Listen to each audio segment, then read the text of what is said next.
Please, let's put our hands together for him.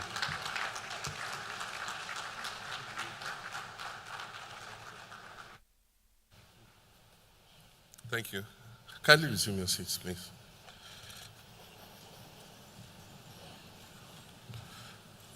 Let me proceed on the protocols that have been so well established by the Master of Ceremonies so that we can save on time. Many years back,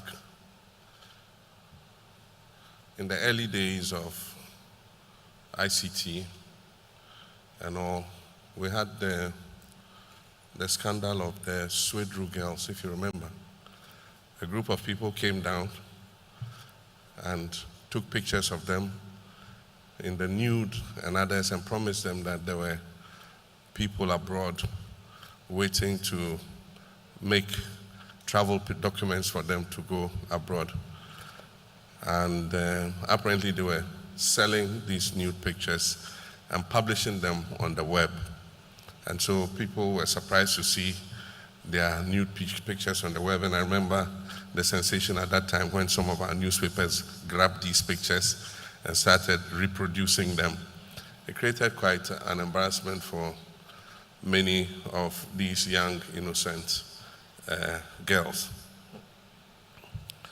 And so cyberbullying, cybercrime has been with us for years. With the explosion in the digital space and different kinds of instruments in that space, it's become more sophisticated. And sometimes you just entertain yourself when you hear a very cyber-aware person who they try to scam. And they play along.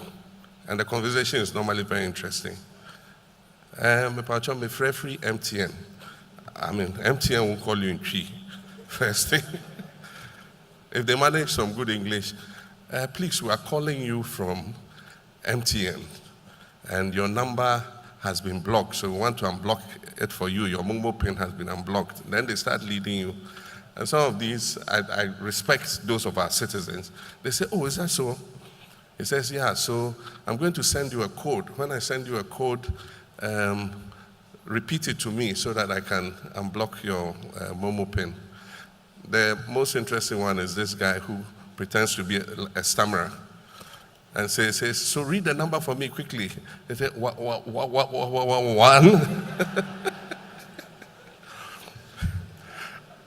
I wish that all our citizens will be that aware that your bank won't call you, your telecom provider won't call you and ask for your personal details. And so this is a very important month and a program. Some are romance scams, and recently we've been collaborating with our international partners when evidence is gathered and it's proven that people are involved in romance scams. Using our extradition treaties, we ship the culprits back. And so we'll continue to collaborate with all our global partners. Anybody involved in romance scams, whether you are a foreigner or you are a Ghanaian citizen, we will hand you over to be tried and punished accordingly. There are also inside jobs. I mean, some people are employed within financial institutions and they manage, because they are in there, to be able to take advantage of the system. And so the Bank of Ghana and the cybersecurity agencies have arrested a few such, and punishment is normally very swift, and the people are sanctioned for what they do. But there are also other forms like hate speech to create division amongst people. People intentionally post messages that will pit one ethnic group against the other. That is also becoming very commonplace, and it's something that our cybersecurity authority and allied agencies must look at. And so these are just a few comments, but my main speech is here, and if you indulge me for a few minutes, I'll inflict it on you. So it gives me great pleasure to join you today for the official opening of the 2025 National Cyber Security Awareness Month. We gather here under the theme, Building a Safe, Informed and Accountable Digital Space. This occasion is not merely ceremonial, it is a pivotal moment for reflection on Ghana's position in the digital age, and more critically, on the direction that we must take. The decisions we make now will decide whether technology becomes a means of empowerment and growth or a source of vulnerability and division. As President, I'm deeply aware of the opportunities that digitalization offers.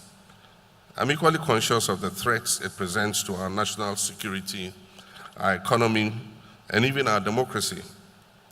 It is therefore appropriate that we utilize this month to revitalize our national resolve, strengthen partnerships, and renew our commitment to building a cyber-secure Ghana. Ladies and gentlemen, across the world, digitalization is transforming economies, governments, and societies. In Ghana, we observe its impact in how our farmers access weather information on their phones, how our students engage in online learning, how businesses reach their markets far beyond their traditional borders, and how government services are delivered with greater speed and transparency. Digitalization is not just an abstract idea, it is real. It influences how we live and work. It opens new opportunities for innovation, efficiency, and inclusion. But as with all revolutions, there are risks. The same technologies that empower us can also be exploited to disrupt economies, to manipulate information, steal people's identities, or even compromise critical national infrastructure. Cyber threats today are more complex and more dangerous than ever before. They are borderless, they are invisible until it's too late, and they evolve every day.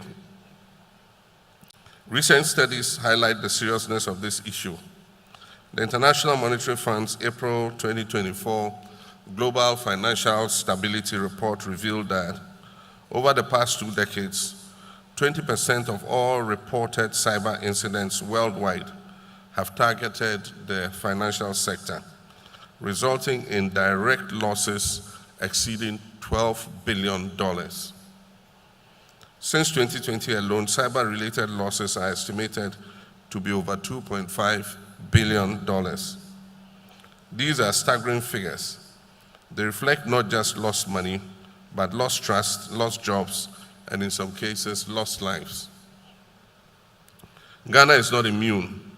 We too have encountered cyber fraud cases, phishing attacks, identity theft, and other digital crimes that harm individuals and businesses alike. As we expand digital public services and mobile money usage, we must reinforce the systems that safeguard them. And this is why under the Reset Ghana agenda, my administration has prioritized digital transformation as a key part of our national development policy. And cybersecurity is at the core of that transformation. When I took office in January this year, I promised the Ghanaian people that we will develop a modern, inclusive, and secure digital economy. That promise continues to guide my work today. Let me emphasize 4 flagship initiatives already in progress. The first is the 1 Million Coders Program. I launched this program in April of this year. This initiative aims to train 1 million young Ghanaians in digital skills, including coding, software engineering, data analytics, and cybersecurity. Already pilot projects in Greater Accra, Ashanti, Bono, and Upper East region are equipping thousands of our youth with tools that prepare them not just for jobs today, but jobs of the future. The second is the Digital Jobs Initiative. This is a public-private partnership aimed at creating sustainable employment opportunity through technology. We're establishing regional digital centers for business process outsourcing and ICT parks to promote innovation in artificial intelligence, cybersecurity, and digital entrepreneurship. A key project under this initiative is the redevelopment of the Dawa ICT Park into a global center of excellence. The third is the FinTech Growth Fund. We've set aside $50 million to support indigenous startups and foster a vibrant digital finance ecosystem. We want Ghanaian innovators to develop solutions for Ghanaian challenges and also expand them across Africa. The fourth is the 24-hour economy.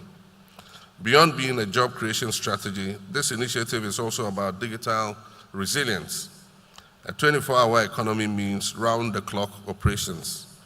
It requires secure systems, constant monitoring, and robust cybersecurity protocols to ensure that businesses, banks, hospitals, and public services function without disruption day or night. But policies and programs alone are not sufficient. Institutions are important. And that is why, in accordance with the Cybersecurity Act 2020, Act 1038, I'll today inaugurate the Joint Cybersecurity Committee, the JCC. The JCC brings together representatives from across all our security and intelligence sectors to collaborate closely with the Cybersecurity Authority.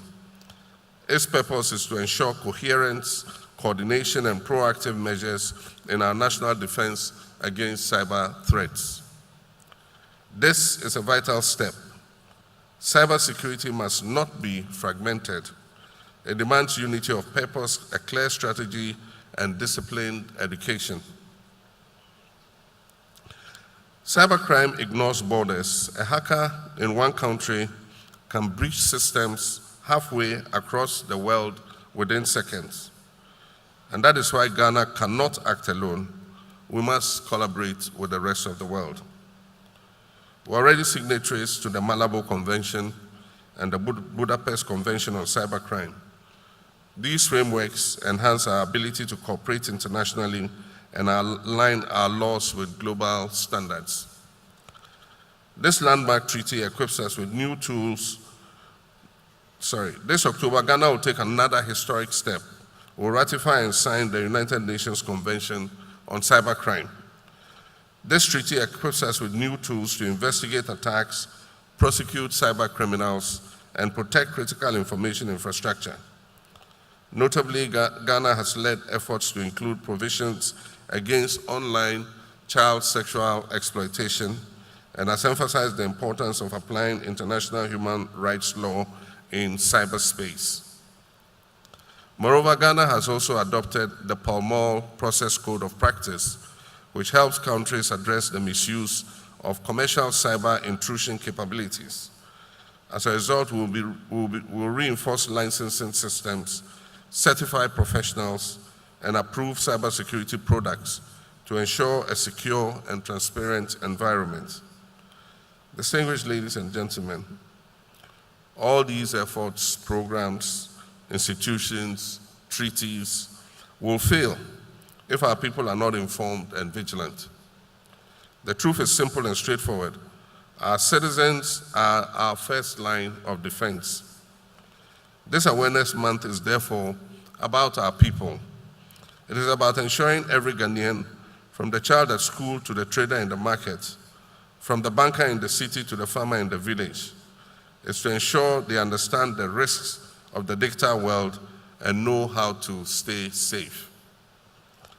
Through school-based curricula, community training, and public awareness campaigns, like the beautiful drama you just watched, we are demystifying cybersecurity.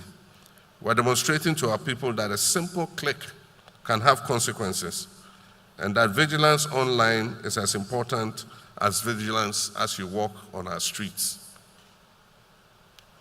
Cybersecurity is everyone's business. Our duty as government is to provide clear policies, strong institutions, and enforcement.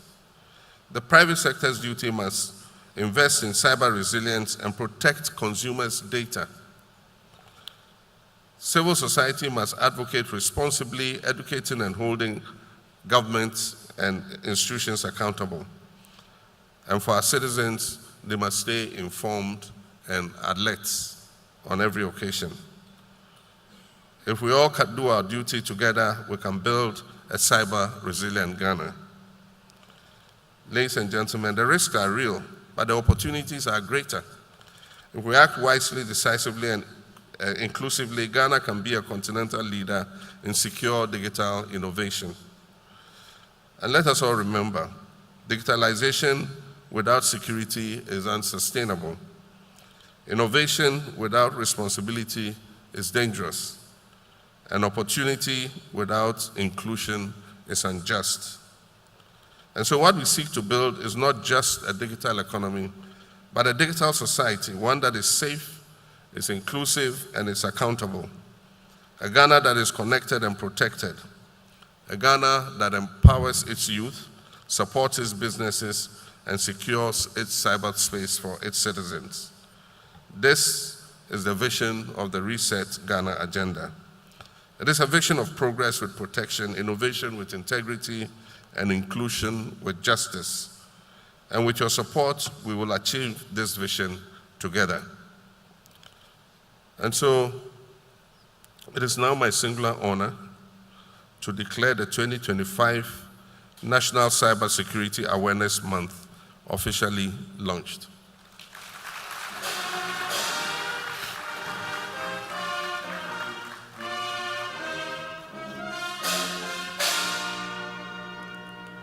May God bless us all, and may God bless our homeland, Ghana. Thank you. Thank you very much, Mr. President. Please do not take leave of us yet, Your Excellency. We have